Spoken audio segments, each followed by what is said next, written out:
All right, you guys, this next episode of Paradigm Profiles is called Delayed Implications, the Blaze on Burlington Avenue. This story dates back to the early 90s. It's a story that encompasses all the nefarious elements of yet another classic Mexican Mafia story. Everything that includes greed, political power grabs, double dealing by a paid FBI informant, betrayal, cutthroat politics, and criminal monetary gain that ended up leading to the deaths of 7 children and 3 women, 2 of whom were pregnant. Just when you assume that you've seen and heard it all, or just when you thought that this story already contained all the vile elements of yet another twisted, convoluted, deep-seated plot, you hear a story like this one. I think this one is unlike any other that I've ever told you guys before. This story dates all the way back to 1993. It originally started over a territorial dispute between a subservient gang working under the guise of the Mexican Mafia and the management of a Westlake apartment complex on Burlington Avenue in Los Angeles, California. At stake was the right to sell drugs on Burlington Avenue. This included and encompassed a taxation program that was fully enforced and championed by Frank "Puppet" Martinez. As a street gang member, Puppet was a member of 18th Street, one of the biggest, if not the biggest street gang in Southern California. After serving a few bids in state prison, Puppet was eventually inducted into the Mexican Mafia. As his career prospered and he garnered the influence and respect of a well-placed senior member of the Mexican Mafia, he became somewhat of a legend to 18th Street.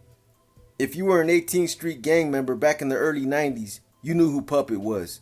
What set Puppet apart was his ability to cultivate and maintain an ironclad relationship with the younger generation of Sureño gang members from a clique within his neighborhood, the Columbia Little Cycles, to the degree that Puppet's territory became the M's crown jewel. These loyal pushers and shakers became the pioneers and architects that succeeded in controlling and extorting the drug dealers, small business owners, and street vendors in their Los Angeles territory. Puppet was recognized as being 18th Street's de facto unofficial leader, or at least one of them. Working together with another longtime senior Mexican Mafia member, Ruben Night Owl Castro, together, the duo controlled most, if not all, of 18th Street. Within the Mexican Mafia, they both excelled. Both Puppet and Night Owl were instrumental in transforming 18th Street into an ironclad force of loyal, steadfast, allegiant tax enforcers. Puppet would eventually become one of the most shrewd, successful, business-minded members within that organization. Him and Night Owl together are credited with transforming 18th Street into a criminal empire. Of course, they were only able to accomplish this based on the fact that they had a massive league of dedicated 18th Street gang members who were all at their disposal, most of which who were willing to assist and contribute their unwavering support to 2 individuals who they considered to be their big homies. During the early 90s, when Puppet was at the height of his success, other Mexican Mafia members tried to use his business model as their own template in an attempt to mirror his accomplishments.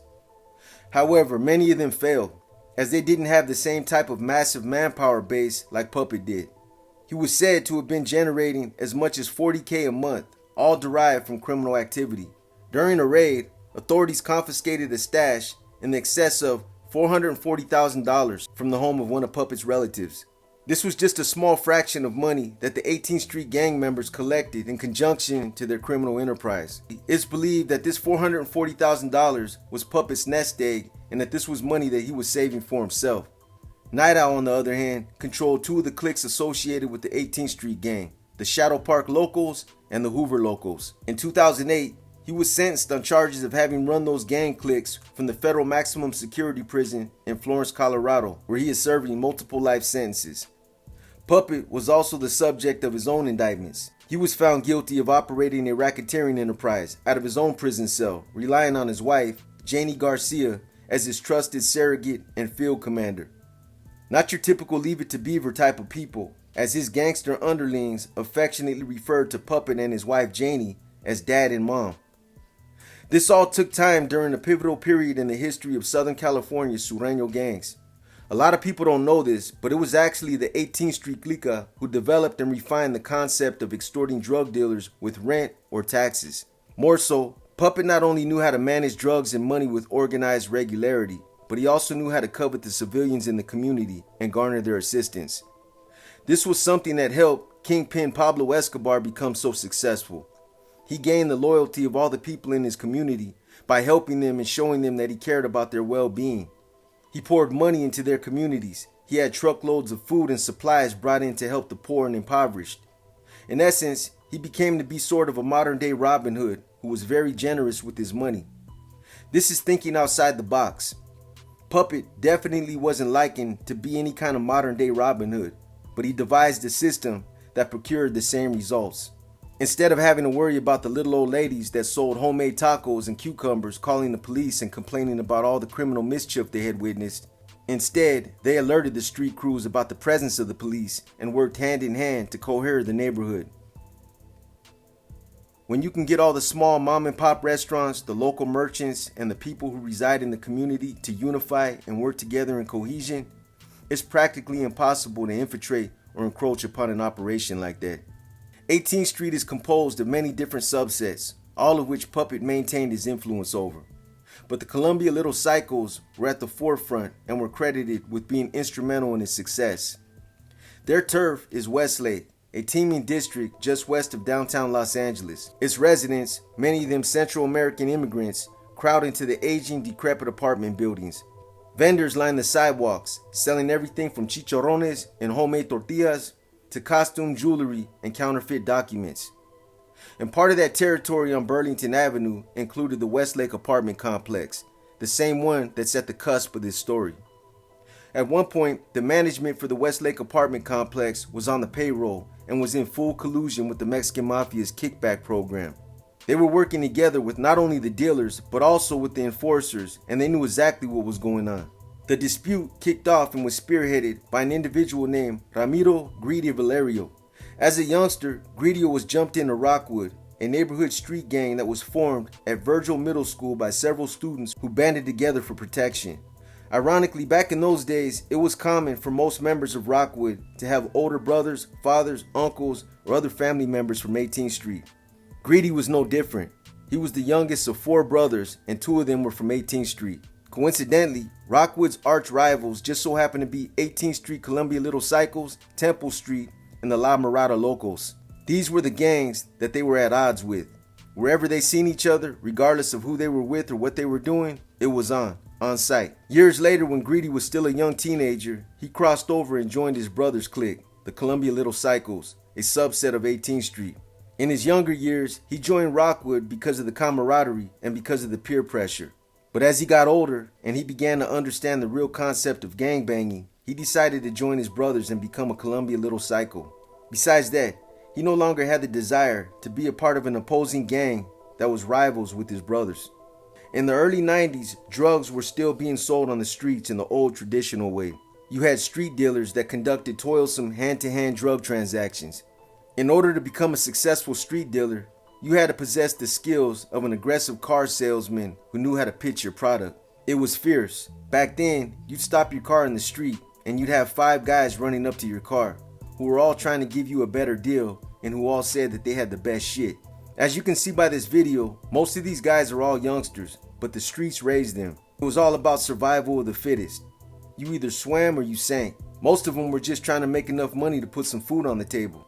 It was a different game back in those days, and street dealers called tracateros would stand on street corners selling balloons full of heroin and ether-based cocaine.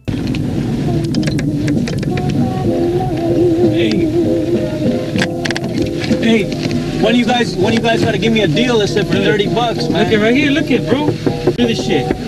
Can you give me that for 30? What do you give me for 30, Holmes? Hey, man, I'm selling for him. Look at this shit, bro. That's pretty good. That's a 20 right here. Look at that. That's a 20 right there. Nah, that's more than a 20, homie. No, I want to get a 30, Holmes. This is more than a fucking 20, homie. Look at this shit. This is a 20 right here, bro. Give me a 20 right now, and I got my friend. Yeah, right there, homie. Give me a 20 right now. That's for 30, Holmes. Yeah, 30, homie. This is more. Yeah, give me this for 20, Holmes. Look at. Give me this for 20. This is thick. Look at homie. Fucking 30. Yeah, give me this for 20. You come back later. What I want to do, Bugsy, I want to get a 30, Holmes. Give me a 20 right now. I'll get you a dime right now. Yeah, this shit's good right there, homie. La volada and shit, you know. Look at this one's a 20. This one's the same. That shit's good, homie. Nobody's gonna give me better shit. Look at this shit stick right here. This is a 20 right here. This is a 20 right here. Because I'm gonna get some more fetty in a few. What I want to do is get from the best dude. I already got some from you. Okay, wait, I'll get from him later on. Right, Holmes? All right. That's 30, Holmes. My name's Henry. What's your name, Holmes? Little Joe. Little Joe. All right, Little Joe. Hey, I'll get from you or Bugsy. Both. One of you two, all right? I'll get either from you or from Bugsy, all right? I'll give you some more shit right now. All right, I'll come back in a little bit.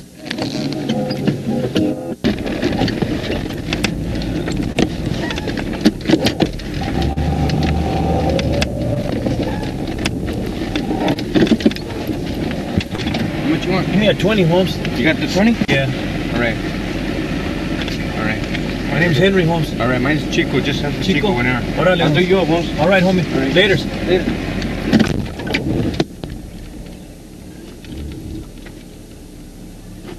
Hey, go to this side. This don't go down. Yeah, that fucking door is fucked up, Holmes. I gotta go out of this side. That's a good Oh, órale. Okay, what's so? Hey, you don't want to ride back? No, I want to kick in here, dog. All right, homie. All right, man. Whenever, dog, you know what's up. All right, homie. All right, take it easy, bro.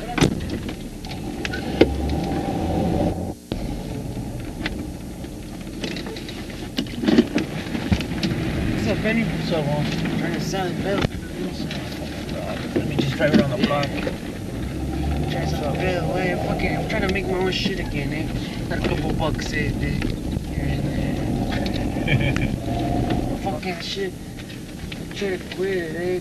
Motherfucker. Yeah, it's not Takes good for you, huh? control. Yeah, it does. It takes fucking control like That's a why as motherfucker. soon as I get my 16, see, I'm not about to be tight either, once. Uh-huh. Go ahead, choose which one you want, eh? You know, I'm not about to be tight, eh? And when the vato say, hey, kick me here, oh, night pedo, eh? But Yeah. then I take it out of control and I take a blast for myself, eh? And I tear it all up, oh. Yeah. I don't you All right, know, then, I eh? watch I have to watch, homie. All right, brother. I'll see you next time later. around. All right, you too, homie. Just All right. answer me, homie. All right. All right. All right.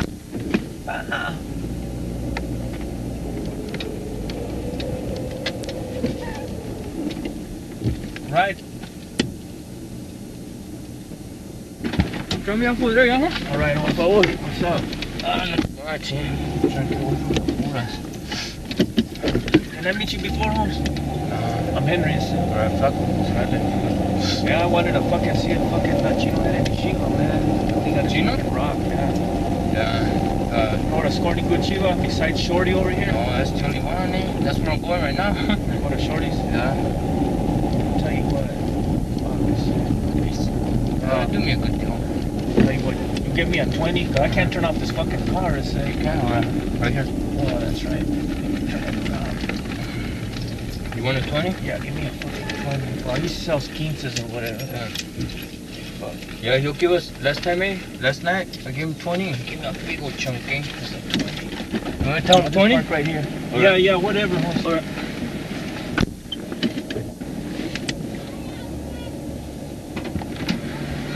What was Shorty doing? Taking forever? What's that? This is a 20. This is my dime. Where'd you want to go to? Okay, just follow me. This is when the controversial police chokehold, a favorite countermeasure they used against the dealers, became prevalent. The same thing was happening in Northern California. It became a cat and mouse game. The undercover cops would try to get the drop on unsuspecting street dealers, and the street dealers would try to swallow the balloons before the cops managed to put them in this deadly chokehold. If you kept your head on a swivel and you had enough time to see them coming, you got away by swallowing your balloons. But if you were slow on the drop, they'd choke you out and make you spit out whatever you had in your mouth. You had to be on your toes. Something I learned when I was out there was this: if you swallowed your dope before they got to you, they took it real personal, as they would visibly take enjoyment out of choking the shit out of you. People were dying all the time back in those days.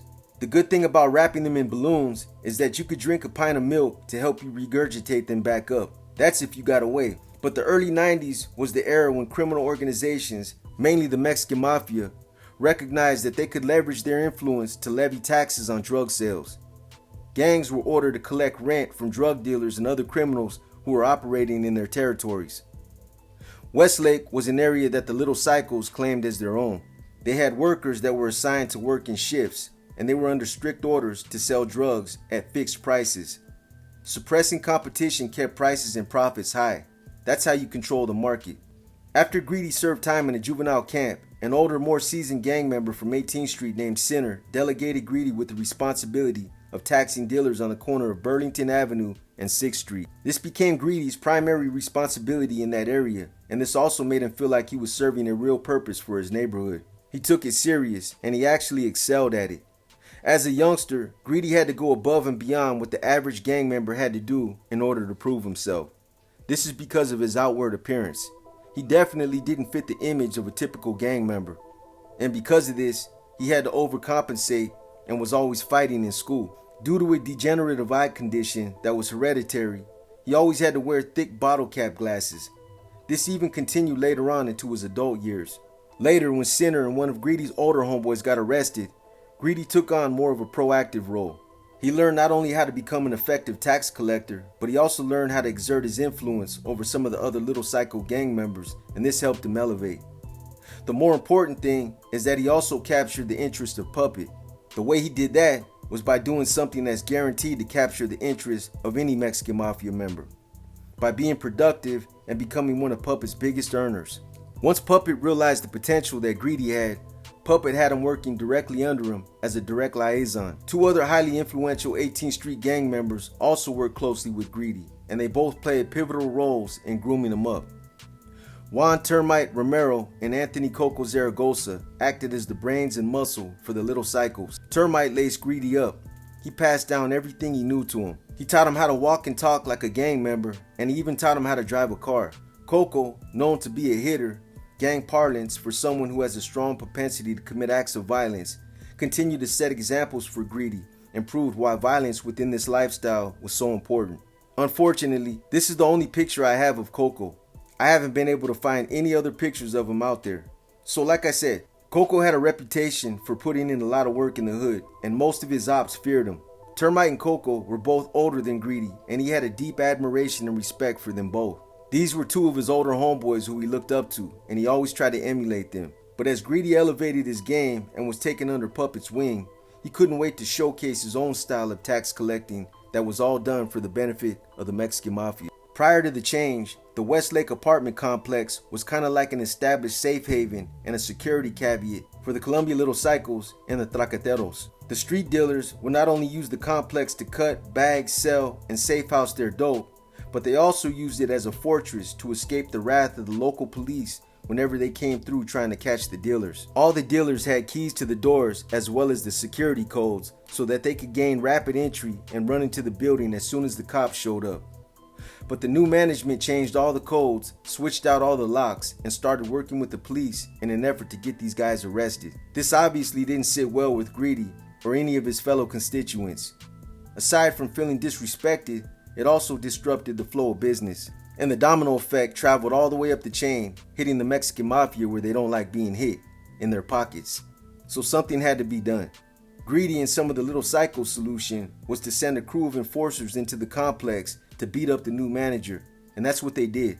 But instead of this being a deterrent, this only exacerbated the problem and made it worse. After threatening to take it a step further and trying to impose a slew of scare tactics, they came up with a radical plan. This is when the idea came up to vandalize the property. But breaking windows, destroying walls, or trashing the lobby didn't seem like it would be effective enough either. This is when Termite came up with the bright idea to torch the complex. One can only speculate that Termite intended to light a small fire for the sole purpose of inducing fear in the manager and as a means to encourage him to cooperate, but nobody really knows for sure one way or the other. Either way, the fire that Termite lit quickly turned into a small blaze. Rumors circulated that Termite at one point even tried to stop the fire by stumping out the flames, but by then it was too late. Things got out of hand and the fire spread extremely fast. The other thing that made it nearly impossible to extinguish the fire is that Termite used barbecue fluid to ignite it. Needless to say, it was a boneheaded mistake that they all immediately regretted. In fact, after the fire had spread and was out of control, Termite, Greedy, and another Little Psycho gang member named Snoopy ran to another apartment complex down the street and were overheard saying, "We fucked up, we fucked up." But once that bell was rung, it was too late. On May 3rd, 1993, sometime in the late afternoon, smoke began billowing out of 330 South Burlington Avenue. John Musso, a firefighter from the Los Angeles Fire Department, arrived around 4:30 p.m. Now a captain, Musso recalled seeing people jumping from balconies as paramedics tried to revive dozens who were sprawled out on the pavement. According to Musso, he went up a stairwell to the 3rd floor. He said the hallway was pitch black and that the smoke was so thick it was like being underwater and trying to take a breath. As he made his way through the complex, he tripped over something in the hallway. It ended up being the dead body of a pregnant woman. He pulled her out and returned to the 3rd floor, where he fell over another body, a second pregnant woman that was also deceased. He testified that after he pulled out the second victim, he crawled on his hands and knees looking for more people. Surprisingly, the building sustained very little burn damage. It was the smoke inhalation that killed 10 people, most of them kids. Out of respect for the families, these were the names of those that perished. Lancy Mateo, 1. Jesus Camargo, 4. Jose Camargo, 4. Rosalia Camargo, 6. Yadira Verdugo, 6. William Verdugo, 8. Laver Verdugo, 10. And 3 adults died. Rosalia Ruiz, 21. Olga Leon, 24. And Alejandrina Roblero, 29. Ruiz and Leon were both pregnant. The thing that made this case so egregious is that there were 7 children and 3 women who perished in this fire. This left a bad taste in a lot of people's mouths, and it actually made it easier for people to come forward and testify. Arson investigators determined that the source of the fire was a mattress outside the doorway to the property manager's 2nd floor apartment. It had been doused in lighter fluid. So Termite, Greedy, and Snoopy basically got a mattress, doused it in barbecue fluid, and then lit it. Several other witnesses implicated Greedy and Termite in the arson. Joanna said before the fire started, she saw Greedy hand a bag to Termite, who announced, "Better leave here because this thing is going to get hot." Another resident said she saw Greedy and Termite standing near an entrance to the building about 15 minutes before the fire broke out. Termite allegedly went inside while Greedy waited by the door. After Termite left through the garage, she claimed Greedy and Termite then walked off together. Another 18th Street gang member testified that after the fire started, Greedy, Termite, and Snoopy showed up at his apartment with Termite and Snoopy carrying black trash bags and reeking of lighter fluid. Greedy would later dispute these accounts. He claimed he had been eating at a burger stand on 6th Street with friends when the fire trucks and ambulances raced past. Thinking that a member of their gang had been shot, they followed the emergency vehicles. So Greedy continued collecting money for Puppet across 18th Street territory until 1994, when members of his gang began accusing him of cooperating with the police. That's when he started feeling the heat. Greedy would later testify that Coco even pointed a gun at his head one time and declared him a snitch. Greedy said that a fellow 18th Street gang member tried to calm Coco down by reminding him that him and Greedy had known each other since they were kids. Coco then allegedly lowered the gun. But Coco, the clique's enforcer, ended up being right. That year, Greedy testified that he had met with an officer at the LAPD's Rampart Division and that he subsequently offered to inform on his gang. After talking with this officer, the context of that meeting was leaked out. Greedy said he believed it was that same corrupt Rampart officer who told either Coco or Termite that he had turned on the gang. Rampart's gang unit was plagued at the time by rogue cops who planted guns and drugs on innocent people, beat civilians, sold dope taken from dealers, and stole drugs from the police evidence room. This is also the same division Rafael Perez and David Mack came out of. Moreover, Greedy later claimed that the decision to cooperate was prompted by the 1992 death of an older brother. Ismael Valerio, Greedy's older brother, who belonged to Rockwood, had been standing with 2 of his homeboys when police approached them. One of his homeboys was allegedly armed with a rifle. When Ismael raised a dark object, one of the officers shot him. The object he had been holding turned out to be a camera. This incident resulted in a controversial investigation, and there was a huge amount of public outcry because of it. Greedy also testified that he saw the hurt his mother had suffered from both his and his brother's allegiance to gangs. He said, "I promised my mom that I would be the one to get out of the gang." I'm sure Greedy may have felt some deep resentment for the pain him and his brother both put their mother through, but I believe there were other reasons that probably pushed him to check in. From the minute he was identified as being a police informant, he was marked for death. When the Rampart officer allegedly exposed his cooperation and disseminated the context of their meeting to Termite or Coco, Greedy was a marked man. Once you're under that cloud of suspicion and those wheels start turning, it's hard to reverse it. Not only that, but from that point on, you're always going to be playing a dangerous game anytime you go around your people, because they're either going to give you the benefit of the doubt or they're not. The problem with that is that you just never know. It's a roll of the dice every time you turn your back. So after word started circulating on the street that Greedy was an informant, it didn't take long for the good news to get back to the Mexican Mafia. That same year, a group of high-ranking Mexican Mafia members had gathered in a motel room. In typical fashion, FBI agents and sheriff's deputies had the whole room wired for audio and video, while they attentively listened to several Mexican Mafia members discuss whether Greedy was misrepresenting himself on the street as one of them, a strict violation of their rules. They agreed that he did, and therefore devised a plan to whack him, calling it Operation Coke Bottle, a title that was befitting, because the reason they dubbed it Operation Coke Bottle was because of the thick glasses Greedy wore and how they made it appear as if he was looking through thick Coke bottle glass. So this meeting and several others that Chuco helped him record resulted in a voluminous amount of evidence that became the core of this superseding indictment. Approximately 275 audio tapes of conversations between at least a dozen Mexican Mafia members were recorded. These recordings that consisted of video, audio, and consensual wiretaps took place over the course of a year at several different locations.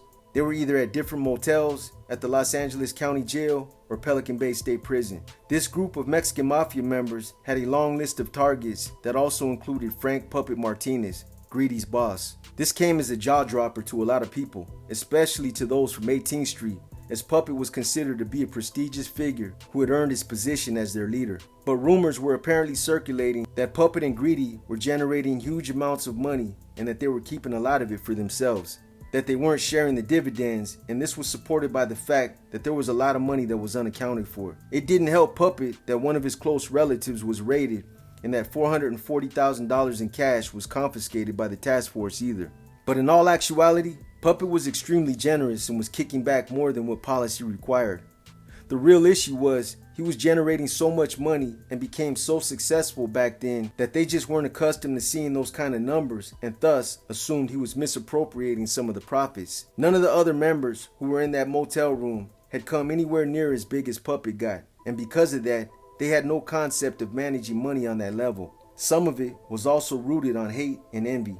As I've said before, when you get that big and you're winning on that type of level, others around you want to see you fail. The cool part about it is that it's usually others from the same team who end up gunning for you. The fact that Ernest Chuco Castro was a working paid FBI informant and assisted the FBI in recording these meetings actually worked towards Puppet and Greedy's favor. Because if these meetings wouldn't have been recorded, the feds would have had no idea that they were both targets. Later, the feds would devise a plan to foil these plots, but Greedy and Puppet were just two of many targets that were mentioned. And many of these targets were associated with the Ramona Garden housing projects. At the time, the Mexican Mafia was extremely active in that area.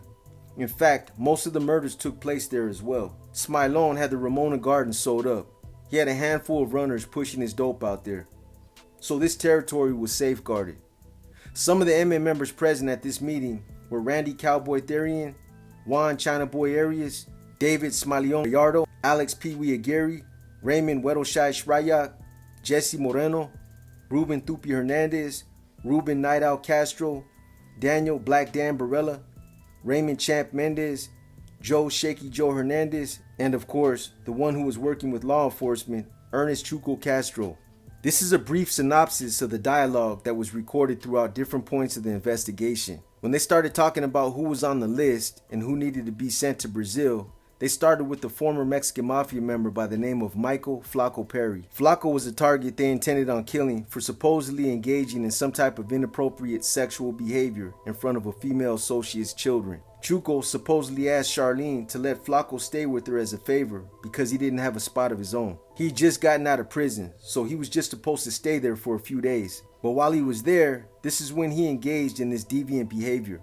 Later, this hit was also cleared and sanctioned by Mexican Mafia leaders Raul Dagwood Vasquez and the late Frankie B. Buelna. The next target that was mentioned was an individual by the name of Humberto Capone Madrigal. He was targeted along with Conrad Morales for interfering with Mexican Mafia member David Smalion Gallardo's drug operation in the Ramona Gardens. They were also accused of instigating a conflict that resulted in bloodshed. The next two targets mentioned were Eduardo Soriano and his brother Ricardo. These two brothers were accused of getting into a shootout with Juan China Boy Arias and Smilone in the Ramona Gardens housing projects. China Boy was shot several times but survived. The next two targets mentioned were Hector Galvez and Freddy Garcia. Both of these guys were from the Chino Sinners gang and were accused of putting guns on kids and robbing old ladies. These two were giving that area a bad look, and because the Ramona Gardens was considered to be their territory, they felt obligated to set examples by whacking them. Next on the list was an individual by the name of Jesse Sleepy Aragon. Sleepy was targeted because he failed to carry out his assignment to kill a witness against another Mexican Mafia member, and he questioned the decision to kill Mexican Mafia member Philip Gibby Escobar. The next target mentioned was an individual by the name of Danilo Garcia, who at the time was an inmate at the LA County Jail. The reason why he was targeted wasn't discussed, but law enforcement placed this guy in protective custody, thwarting any attempts to kill him. The next target mentioned was a former Mexican Mafia member by the name of Salvador Mon Buenrostro. Mon was accused of politicking against deceased MA leader Joe Morgan, but politicking against someone of Morgan's status was equitable to an automatic death sentence. On July 16, 1991, Benjamin Topo Peters and Mexican Mafia member Rene Boxer Enriquez removed their handcuffs with improvised handcuff keys and commenced to attack Mon with weapons. They did this in the presence of several attorneys and jail deputies in the attorney visiting room at the Los Angeles County Jail. Although stabbed 26 times, Mon survived the attack. The next target that was mentioned was Mexican Mafia member Donald Littleman Ortiz, who I just did a story on. Littleman was green-lighted because he supposedly disrespected the Mexican Mafia. As I indicated in that story, they had been trying to hit Littleman at that point for several years, but by April of 1995, the jail where Littleman was incarcerated placed him in protective custody, taking away any and all access to him. Accordingly, Smilon proposed an exception to the rule that only a member could kill another member, and to permit an associate to carry out the murder. All the members present agreed and decided to have someone subpoena Littleman to court as a pretext so that an associate from the gang module where Littleman was housed could kill him. This is when Weddle from Elm Street Watts was authorized to hit him. After talking about Littleman, several murders were also discussed. The murder of Charlie Brown Manriquez was carried out in the Ramona Gardens by Smilon. Charlie Brown was killed for his failure to follow through with stabbing one of two individuals named Colorado and Smiley. Charlie Brown was supposed to participate in these stabbings with Chuco Castro while they were in custody in Chino State Prison. Chuco followed through with stabbing his target Colorado, but Charlie Brown failed to stab Smiley, despite two opportunities to do so. Topo later advised Chuco to do what he felt was right with respects to Charlie Brown. Chuco interpreted this as giving him the green light to kill Charlie Brown, so that's what he did. He was basically killed for acts of cowardice. Smilon agreed to do the hit. The next target that was mentioned was a female by the name of Ana Lizarraga. Smilon indicated his desire to kill Lizarraga because he said she was a police informant and was interfering with his drug trafficking in the Ramona Gardens. Lizarraga was a youth gang worker who had acted in Edward James Olmos's movie American Me, that we all know was a fictionalized account of the Mexican Mafia. When the movie aired, her death warrant was signed. Several Mexican Mafia members whose character was depicted in the movie believed that they were negatively portrayed and that their organization was thus disrespected. On May 13, 1992, Jose Joker Gonzalez, a Hazard gang member who's now a Mexican Mafia member, and an unidentified gunman shot Lizarraga 13 times, killing her. Later, at a January 1995 meeting, Smilon told Chuco that he wanted to sponsor Joker to become a Mexican Mafia member because Joker had killed Lizarraga. And in fact, he did sponsor him later. In addition, during an audio tape visit at Pelican Bay State Prison on December 31st, 1994, Topo told his mother, Paz Gutierrez, that Joker was the one that killed that lady in the projects, the one that made the movies with Edward James Olmos. This is surprising that someone of Topo's status would speak so freely with this type of information. I'm willing to bet that if it would have been anyone else, they would have been hit for breaching that type of information. The murder of Manuel Rocky Luna was discussed next. Chuco claimed that an informant named Mad Dog Roselli had been placed on the Mexican Mafia's hit list. He then went on to say that sometime on or around July 4th, 1993, Smilon, Pee-wee, himself, and another Mexican Mafia member saw Mad Dog at a park. Chuco said he wanted to kill Mad Dog, but Smilon interceded and told him that Rocky had the assignment and to let him kill him. A few weeks after this, Chuco saw Rocky with Mad Dog on two separate occasions, but Rocky failed to kill Mad Dog. Chuco pushed the issue and claimed this amounted to acts of cowardice. He said Rocky's failure to handle his business was conduct unbecoming and that he needed to go. Smilon, Cowboy, and other Mexican Mafia members all weighed in on whether or not Rocky should be sent to Brazil. After the members present raised other complaints about Rocky, they all voted to kill him as well. The murder of Ricardo Rascal Gonzalez, the brother of Joker from Hazard, was also mentioned. On December 7, 1993, Chuco recorded a conversation at Dagwood's home, during which Smilon told Dagwood and Chuco that Rascal was shot during a shootout with Hazard gang members. Smilon explained he went to the Ramona Gardens housing projects to make a point because Hazard gang members were interfering with his drug trafficking operations in the area. Smilon stated, Rascal was right there, Joker's brother. I don't think I shot Rascal, it was Joker's brother. He didn't have that coming. It's just everything came at us. Boom. Smilon also told Chuco that he wanted him to know the circumstances of Rascal's death because whatever happens, man, Joker's probably gonna trip. Like, what the fuck happened to my brother, But it was just something that unfolded right there, man. It's fucked up, but I mean, he brought that on himself, eh? He wasn't intentionally targeted. He was from Hazard, so he was probably backing up his hood, but nonetheless it happened. A lot of other Mexican Mafia business was discussed and exposed while the feds sat in an adjoining room listening to it all. As I just recently told you guys, Chuco, the late Deadeye Eddie's brother from Barrio Nuevo, wreaked havoc on the M when him and Johnny Torres cooperated and agreed to be undercover FBI informants. Later, they would also both testify, but it was mainly Chuco who inflicted the most damage against his so-called brothers in crime. When Puppet was mentioned as being a target, he was still in custody in Pelican Bay State Prison. However, he was soon scheduled to be released. The reason they targeted him was because they accused Puppet of politicking against other members, threatening to kill other members. They claimed he had made an individual a member without following the proper procedures. This was greedy, and for generally causing dissension within the organization. All serious offenses punishable by death. Accordingly, they devised a plan to invite Puppet to a meeting as a pretext and kill him. Law enforcement, however, foiled the plot by arresting Puppet before he could be killed. When Greedy's name came up as being a target, they said he was green-lighted for collecting money from drug dealers by claiming he was a member of the Mexican Mafia, for also being in cahoots with Puppet, misappropriating Mexican Mafia proceeds, and for possibly cooperating with law enforcement.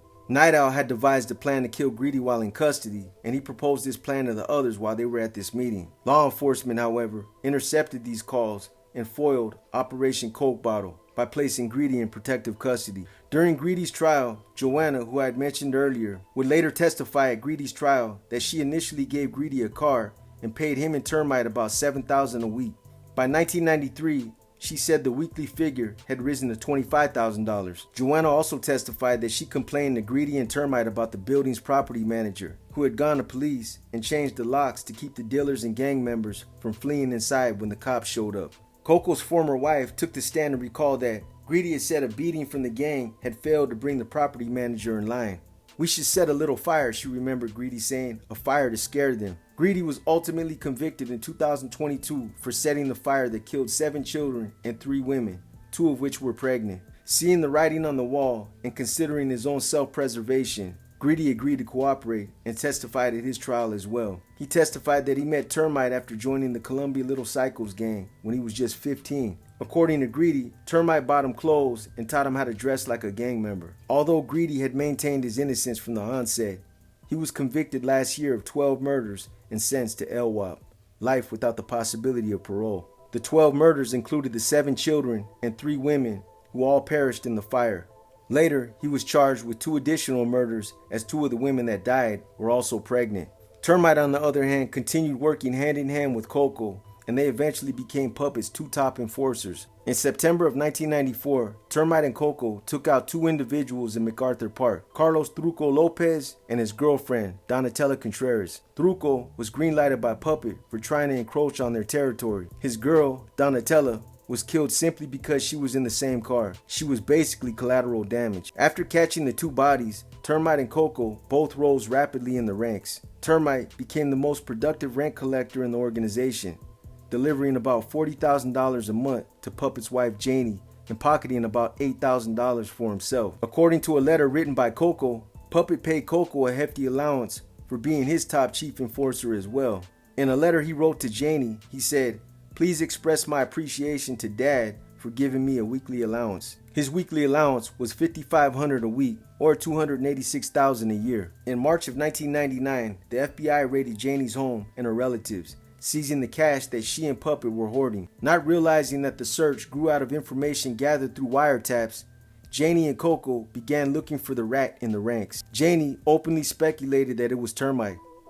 Angered that he was being falsely accused, Termite wrote a letter to Puppet saying, "It's obvious you don't trust us anymore, and we don't trust you. We're not going to let your family put us down. From here on, we'll walk alone." Later that same year, Puppet allegedly sent a letter from prison to a little psycho gang member saying it was time to fumigate the termite. In 2002, the feds had seen enough. They moved in on Puppet's operation, indicting him, his wife Janie, Coco, Alberto Nefty Pina, who was another one of Puppet's loyal enforcers, and several members of the Columbia Little Psycho street gang. They were indicted on federal racketeering, complicity in 3 gang retribution slayings, and 3 attempted murders. Some of the others indicted included Janie's sister and daughter, as well as Coco's wife and his father. I've pointed this out before, but I'll say it again. As long as criminal organizations continue to be involved in illicit crimes, this trend will continue. What I'm talking about is the practice of using family, wives, or other relatives to facilitate these criminal objectives. Puppet and Coco both got multiple members of their families indicted because they asked them to assist. So a lot of the times when you're involved in this type of lifestyle and you become reliant on other people to help you, the first ones we turn to is family. Mothers, fathers, brothers, sisters, cousins, wives, or other relatives. What we don't take into consideration at the time is that if the ship ever sinks, they're all going down with you, and you're the one who's going to have to endure the shame and regret of seeing them paraded into the courtroom charged with everyone else. It's a complex situation, but they're not the ones who committed their lives to these organizations. We involved them, and this is based solely on the family ties and their unwavering loyalty to us. When the heat started coming down on Puppet, he became highly suspicious of everyone he had worked with. He started looking at everyone.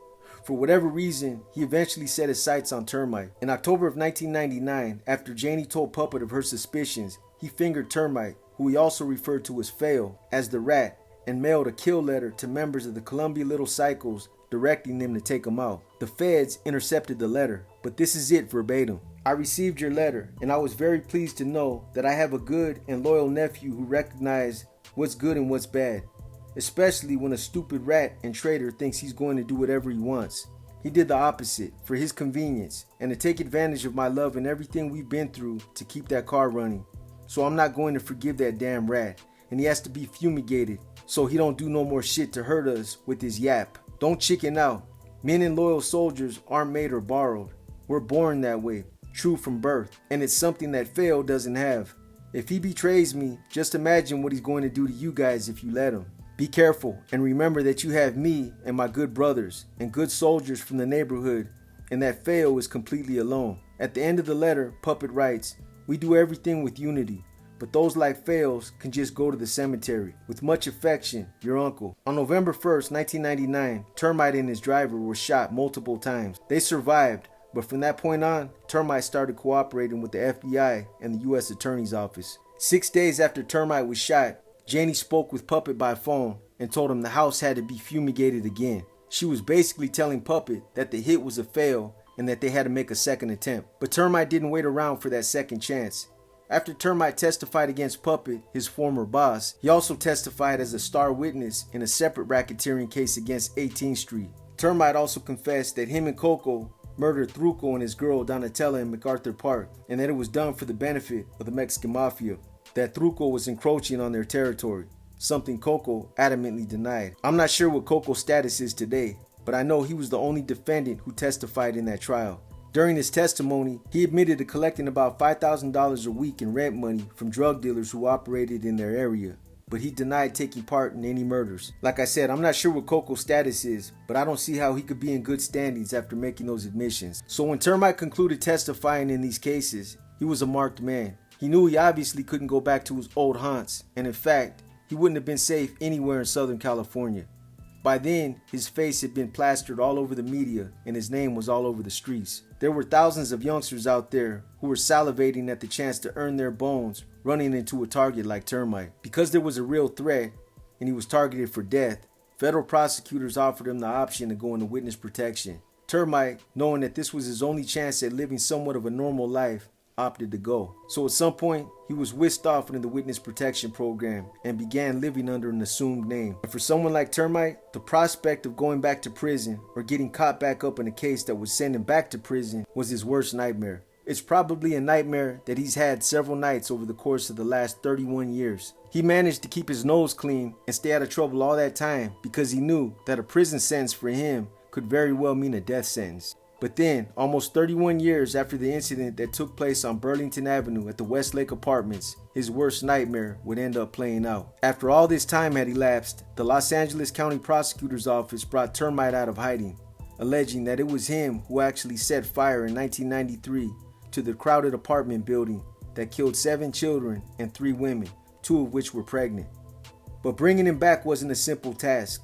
After contacting the federal witness program in 2016, detectives who were handling the case traveled to a Phoenix apartment complex where he had been living. When they got there, Termite was nowhere to be found. He had moved out just a week earlier. One detective said that the timing of him moving was incredibly strange, almost as if someone had alerted him. They would eventually locate him and make the arrest, but authorities were tight-lipped about it and declined to specify where or when Termite was arrested. The only information they were willing to provide is that he was extradited from Mexico. This is probably one of the most convoluted stories that I've told you guys. There's a lot involved. I could have elaborated on a number of different points along the way, but I wanted to keep it as concise as I possibly could so as to not confuse the main points. As for the lessons to take away from this story, there's so many, I don't know where to start. As I said in the beginning, this story had all the nefarious elements: backstabbing, betrayal, double dealing by an FBI informant, complicity, political power grabs, cutthroat politics, and the list goes on and on. I'm just going to keep this short by giving you guys a few closing thoughts. Today, I believe Puppet is still housed in Florence, Colorado, with others such as Ted Kaczynski, Terry Nichols, Ramsey Youssef, Eric Rudolph, and Joaquin Chapo Guzman. Weddle Sherm from Shelltown is also there, but I believe he's in bad standings. Anyways, from what I know, Puppet's back in good standings and is no longer considered to be a target. If I told you guys how he was able to get the green light rescinded, I'd be speculating. What I will say is that money talks.